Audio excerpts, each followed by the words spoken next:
Business has to be a pleasure. You've got to enjoy it. If somebody came to me and he said, you took the wrong decision, I said, all right, convince me and I'll change it. When you have lost, it's better to lose with a smile rather than have a sour face. Assalamu alaikum. My name is Sara Pervez and I am a LUMS class of 2005 MBA graduate. Currently, I am a teaching fellow with the Suleiman Dawood School of Business, and today we will be talking about business ethics and business negotiations with Syed Babar Ali Sahab. Assalamu alaikum, Babar Ali Sahab. How are you? Fine, thank you. It's an honor to be here in a conversation with you. Thank you so much for making time for us. I'm very happy to have this opportunity. Baba Sahab, my first question to you is going to be a deceptively simple yet complex question. Can you elaborate what business ethics mean to you and why are they important, if at all? You know, business ethics it's not a code of conduct, it's a question of how you look at life. You know, you've got to be truthful, whatever you do. And it's no different in business. And I've never had any problem in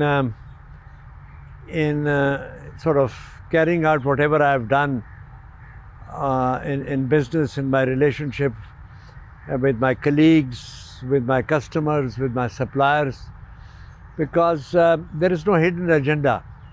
The agenda is how to interact, how to do business in a manner which is always sustainable, which can be sustained, so that you know, you're not promising something that you are not able to fulfill, and you are able to deliver whatever you undertake to commit yourself to.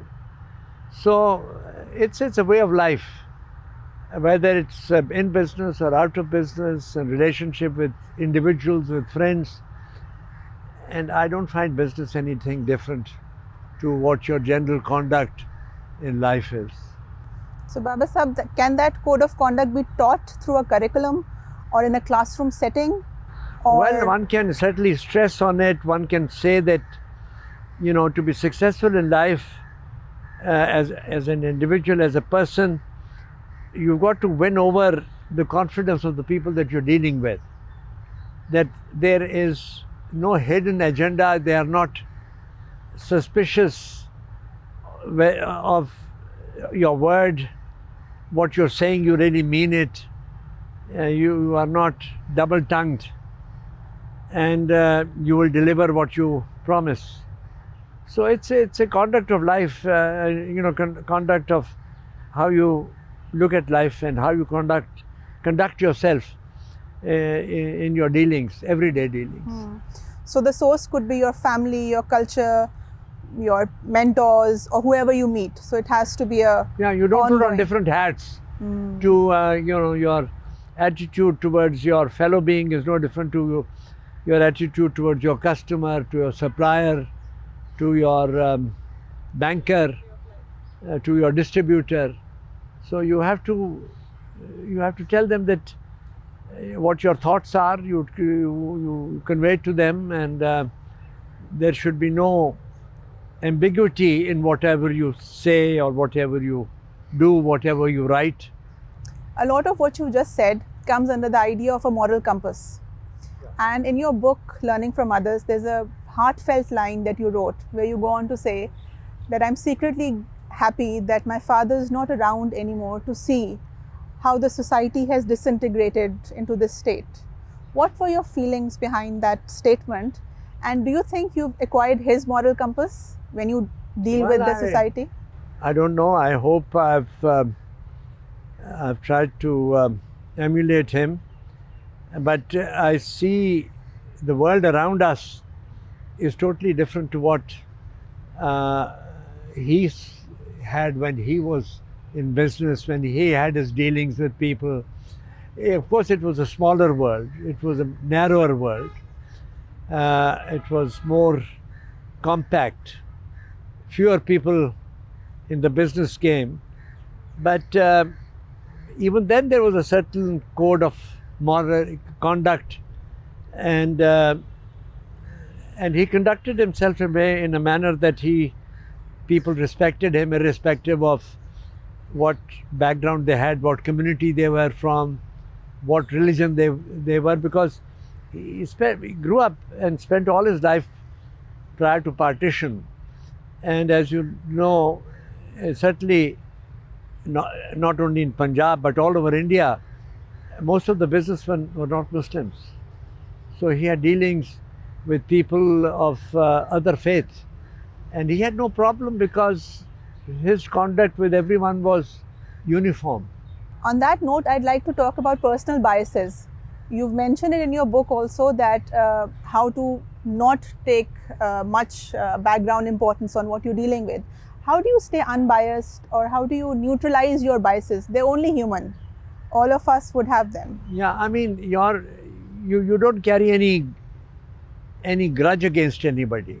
You deal with people on the basis of how they conduct themselves, how they whether they are good for their word, are they efficient, are they competent, are they punctual. I put a lot of emphasis on punctuality because time is very valuable, and people don't think that time, there's to be wasted. I mean, I certainly think that every minute that I have, I should put it to use, and I'd like others to do the same. Baba Sahab, on that note, you also say in your book that importance of self-discipline before we can expect to regulate our peers or seniors or subordinates. It's a very interesting concept. So you say regardless of whatever they treat you like, you must first self-discipline, then expect them to do the same. How does that work? How do we learn that? I don't know. I mean, take punctuality. If you come to office on time and you expect everybody, to turn up on time, but if you come 10 minutes late, then you cannot enforce that discipline on others. So this is something that you have to grow into. You have to be meticulous about, and so this is something that's an ongoing part of your life, how you conduct yourself and how you manage your time, and not only punctuality but on other things. That when you say that I'll complete this job by tomorrow, then it has to be done by tomorrow. It's not that tomorrow you have another reason why it could not be done. So these are things which you inculcate, you try and deliver according to what you have undertaken to do. It's an ongoing kind of an effort to make sure that you are good for your word. Indeed. What do you think about our youth? Our youngsters of today don't like to take orders, they don't like to follow rules. And recently, they all want to work on their own. They don't want to work for someone else. Thus, entrepreneurship has come along. Well, that's a good thing, that if you want to be an entrepreneur, but you've got to then have the ability to fly on your own. Don't look at your parents to come and bail you out every time. And it's good to fly out of the nest and say that, I will earn, I'll work, I'll show everybody that I'm good for it. I mean, all the luck to them, and I support that kind of an attitude. But to be callous and to feel that you have a license to do what you want without any discipline, that is not acceptable. And also, if you are a spendthrift, if you spend money, nobody grudges that, but earn that money yourself. So you feel the same set of business ethics can be applied, or will they make their own rules as they go forward and they learn from there? I think the basic things stay. There is no two values of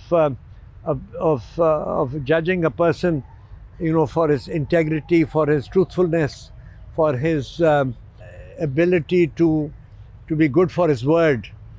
So these are things which apply not only in business, it apply to all your conduct. You're learning every day. And so you've got to sort of adjust your measures, your expectations as you go along. But you do not deviate from your basic principles. Baba Sahib, in your book, you've also strongly expressed your preferences for only working with joint ventures which are foreign based. Why is that, and how can we change your mind about that? Well, I mean, our joint ventures that we've had are with foreign companies who are world players.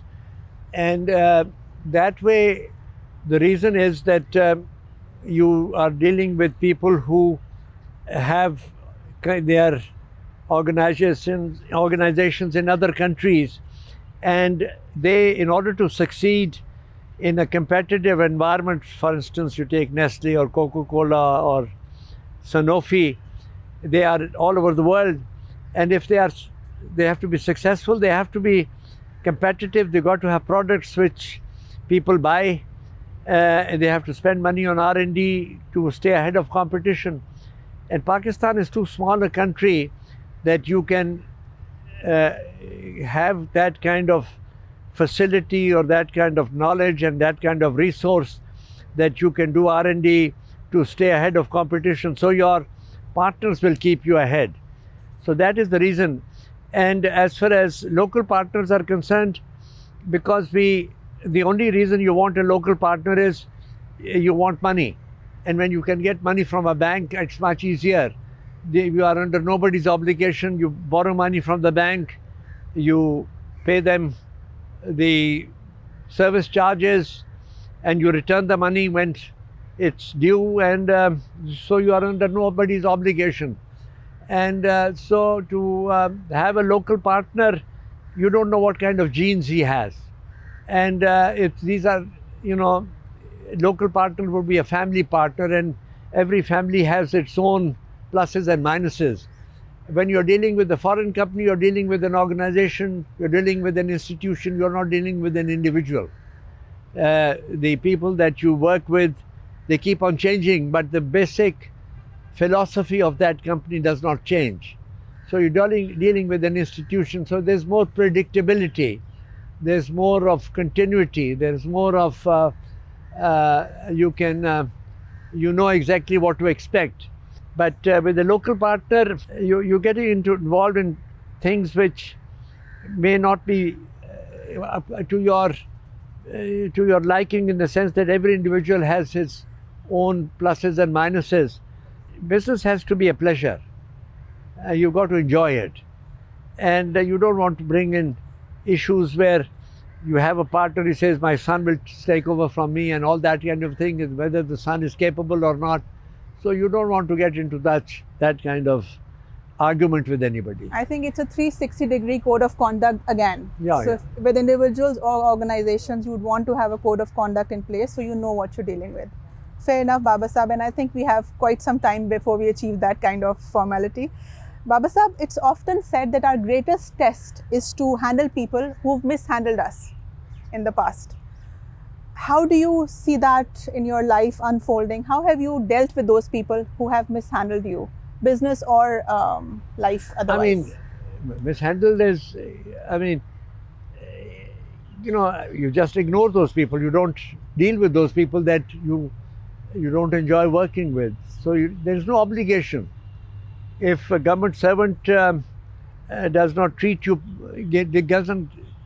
fairly, you wait till he's transferred or go to the next job, next level, because you're not asking for any favors. We do not believe in asking for anything which is not our right, which is not our due, because we feel that if you ask for any special favor from one particular regime, the next regime will take it away.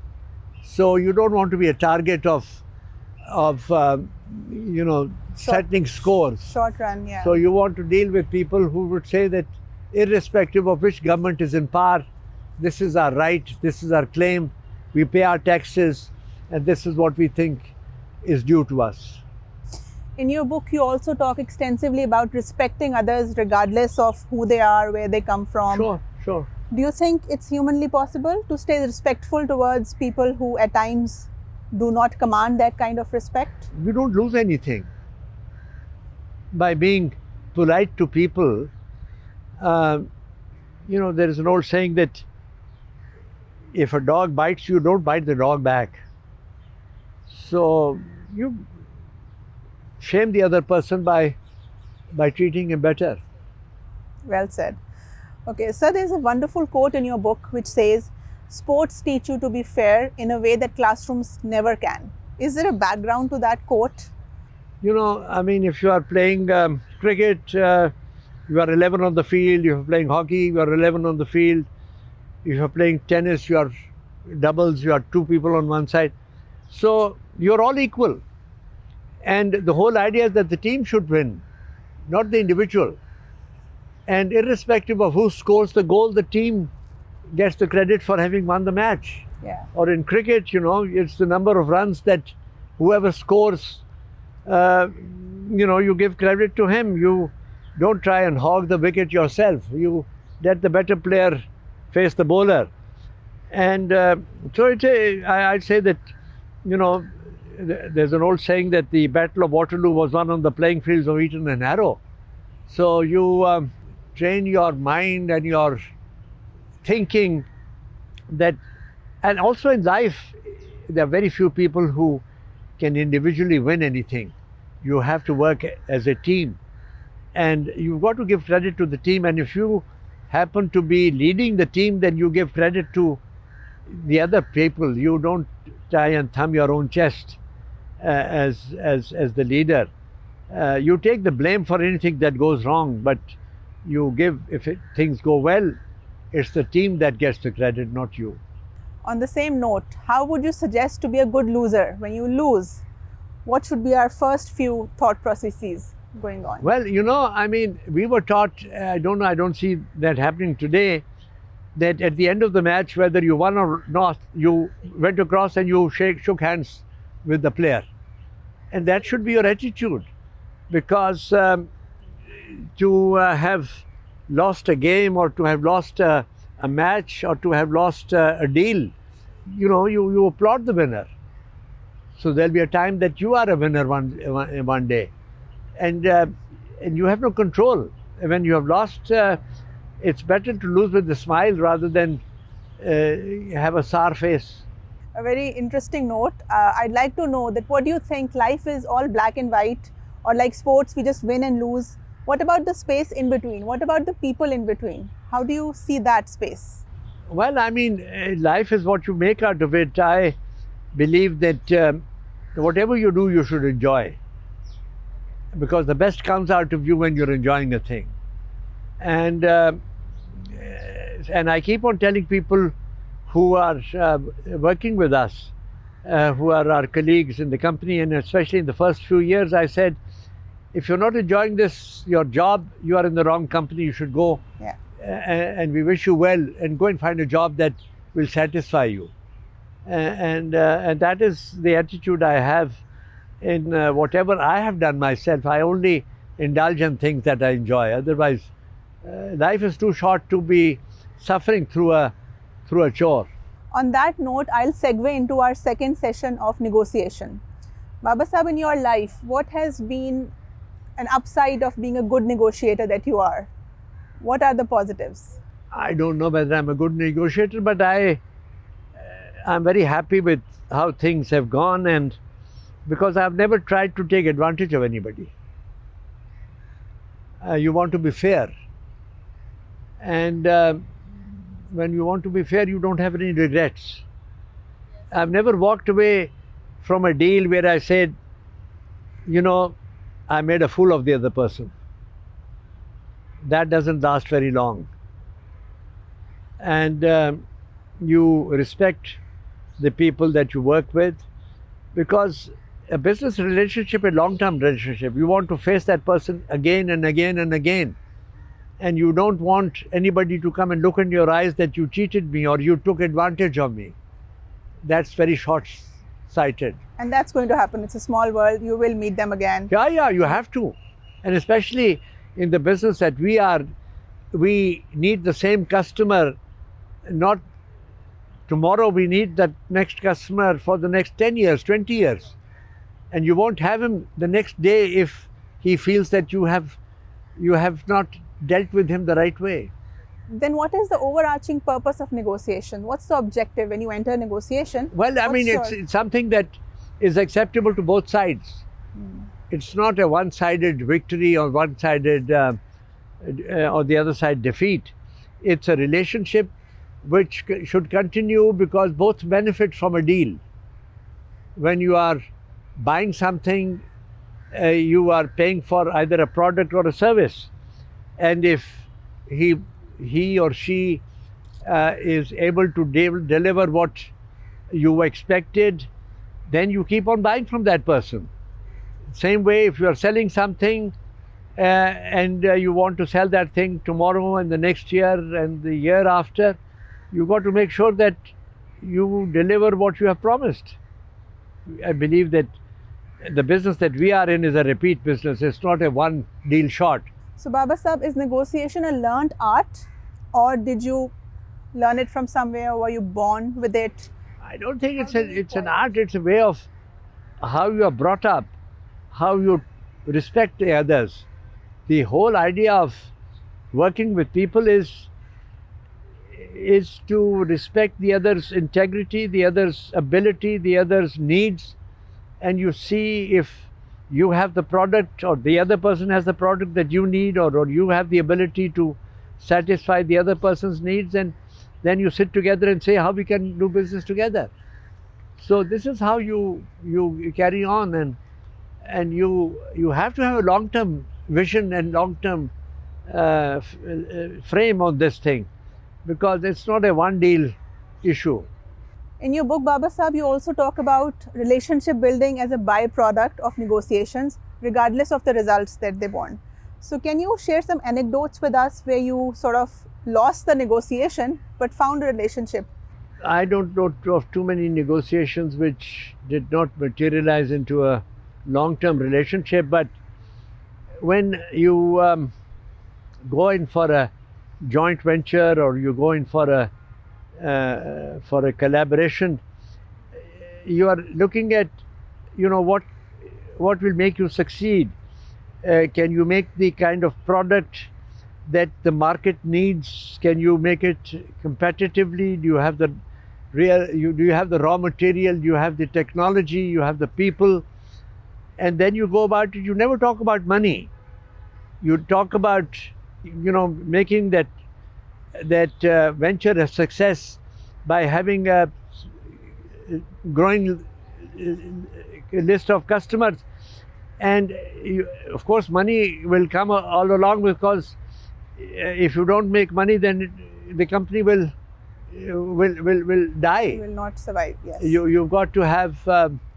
You've got to make sure that the company earns enough to do what it wants to do and keeps on growing. So it requires effort. It requires competence. It requires attitude. So these things, you can't take anything for granted. You have to earn your success. Baba Sahab, if I was to ask you to pick a key skill for survival in the 21st century, which will you choose and why, between competition and collaboration? I would go for collaboration. Why? And the reason is that, the resources, I'm talking of Pakistan, are very limited. Resources means technology, people, trained people, and brands, products. So it's much better to find somebody who has a better mousetrap and work with them to keep you ahead of the pack. And if you have a good brand, then that protects you against all that unnecessary hassle. So collaboration and using resources wisely is going to be I think that applies in entrepreneurship also. So when you look at startups, You see a promising startup around you that you think has collaborated well and is doing well, and you'd like to highlight that. They in the startup you've got to have something which is very innovative, which is something which is different from others, and where you have a growing usage of that particular product or that particular need or service or skill. End object of a startup is that you are able to then sell it off at a good premium. But the limiting factor is your imagination, of the people who are working at it, and there is no limit to what new products can come onto the market or the new needs. But it's a challenge to your own thinking, your imagination, your innovation. Baba Sahab, quick decision making is an integral business skill that you have to take decisions on spot. A lot of us would freeze under the pressure of making a wrong decision. How have you overcome that fear? And give us an example where you sort of displayed quick decision making. Well, I mean, when you take a decision, you're not certain whether it is right or wrong. So I believe that to take a decision is very important. If you take a decision and you find that it was a wrong decision, always correct it. But taking no decision is suicidal, because to linger on will not solve any problem. And one has seen that happen time and again, not only in business, it happens in governments that are hesitant to take decisions. They suffer. And of course, when the government doesn't decide, then everybody suffers. So I am a great believer that you should take a decision, and don't be scared of correcting your decision. I've done it a million times. If somebody came to me and he said, you took the wrong decision, I said, all right, convince me and I'll change it. It's possible. Yeah, it's doable. Absolutely. You're not married to any decision unless it's on ethics. But you don't have the monopoly of being the sole thinker of the right things. True. Another instant from your book is when Mr. Peer Ali Gohar Sahab had that conversation with you, and it always puts a huge grin on my face how effortlessly that went, and he shared that money with you. How do you seem to command so much respect and trust from your peers? Is it a long-term effort? Yeah, well, Peer Ali Gohar and I have been associated as joint sort of shareholders of Hearst and now Sanofi since 1970. So it's 50 years old relationship. And we've never argued over anything. So what does it take? It takes two people of a same kind to get that relationship? I mean, you trust each other, you respect each other, you consult each other, you share your points, and you are willing to be, if there's anything that he has in mind which is different from yours, respect it. Maybe then he's saying something which is better than what you thought. So we've never had any problem. He's passed away, but now we are working with the son, who is a very good successor, and he works exactly the same way as his father did. Because that's an amazing story of faith and being connected and being on the same page. Just one phone call and you got it done, and it was beautifully narrated. So I've always, it's very inspiring. Yeah. You don't have to explain to him. I mean, he came to selling off the shares to a buyer, because he was also a shareholder, and I said, this is the price I have negotiated. He said, fine. I didn't even have to explain to him. That's brilliant. On that note, Baba Sahab, I'd like to understand that giving back to society or to people, does it have a different meaning when you're young, but then you're older? So is it a spectrum on both ends, or does it mean the same to you? Your motivation, your achievement when you do it, is it the same, or has it changed over the years? Well, it's changed to the extent that God has been very kind, so I have more resources today to give. So in the beginning, I could give what I could afford at that time, and today, by the grace of God, I have more resources, so I'm giving more than I did before. So that makes me very happy.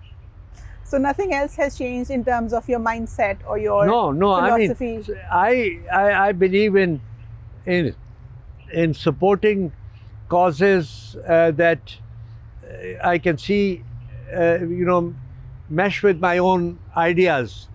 To me, education is the most needs resources more than anything else. In education, you can, divide it over a vast range, and in an area where you see that where it uh, where it translates into a positive activity much quicker than anywhere else.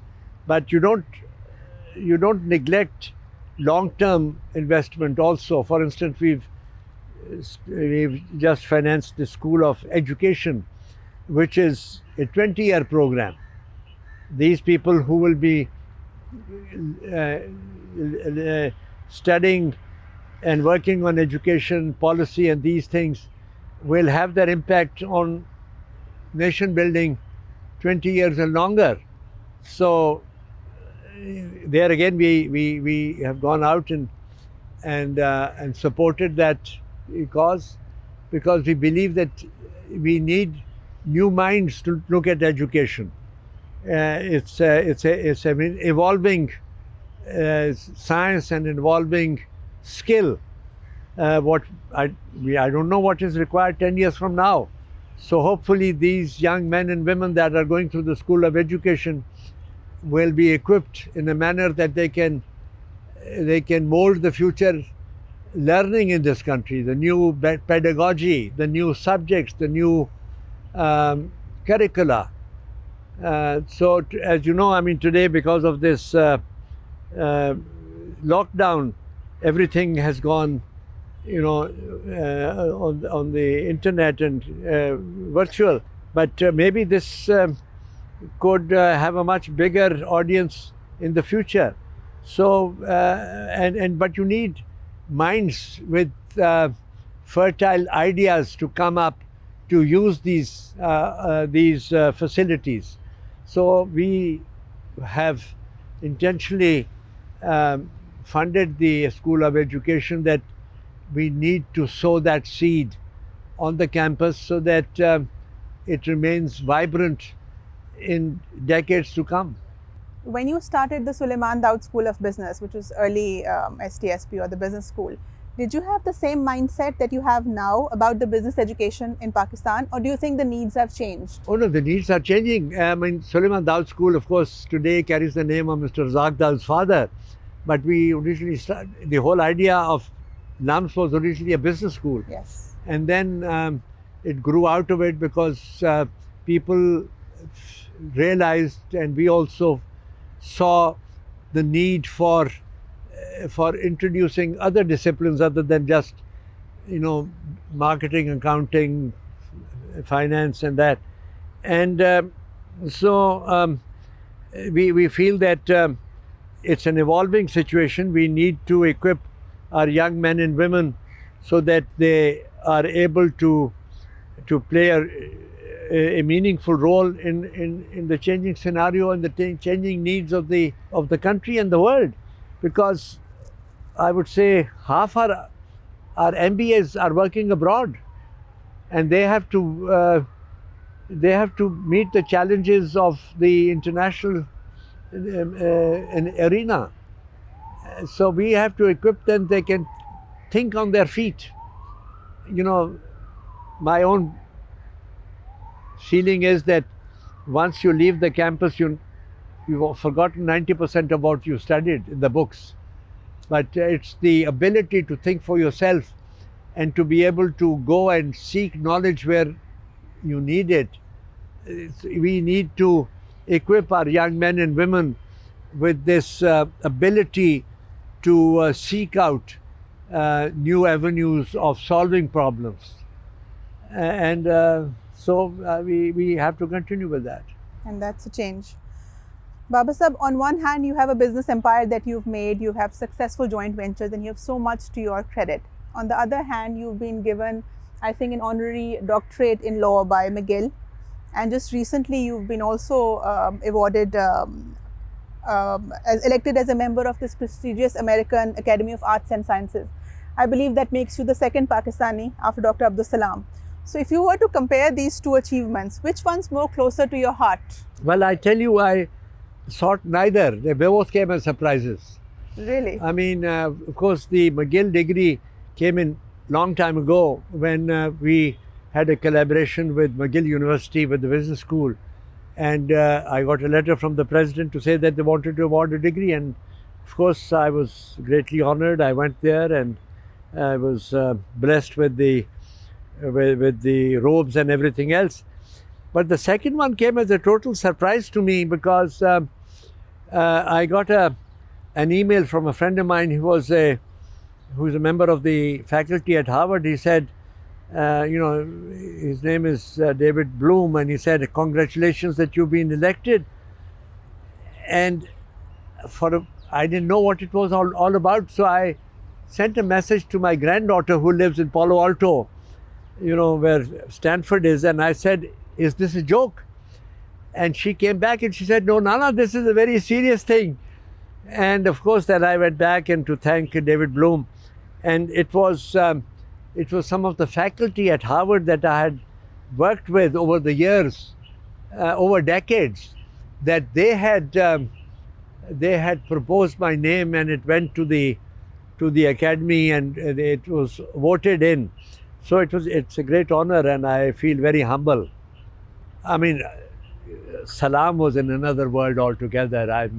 It's too pretentious of me to feel that I have in any way any resemblance to his ability, but it's a great honor to be a member of this. We all celebrated your win at Lum's community. It was a huge pleasure to actually receive this award. So congratulations for that. No, thank you. Baba Sahab, my last question of the day to you would be, deep down in the hearts of your hearts, what do you want to be recognized as? A successful businessman, a philanthropist, or an educationist? Nothing. Pick one, please. Nothing.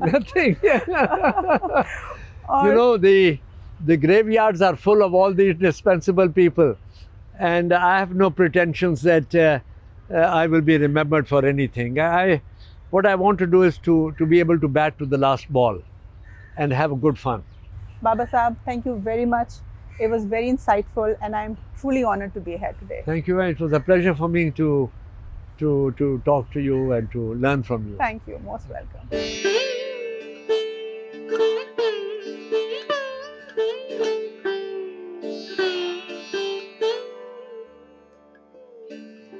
I would love to hear from you both an assessment of Mr. Jinnah as a leader and as a person. And of course, you've had the privilege to have actually sort of met him, and any recollection which stayed with you. He was a very private, very lonely person. He said it on more than one occasion that I'm here to plead your cause to the Muslims. What's the role of art and literature and culture in life? Why do you think it's important? I think these are integral part of what we are today.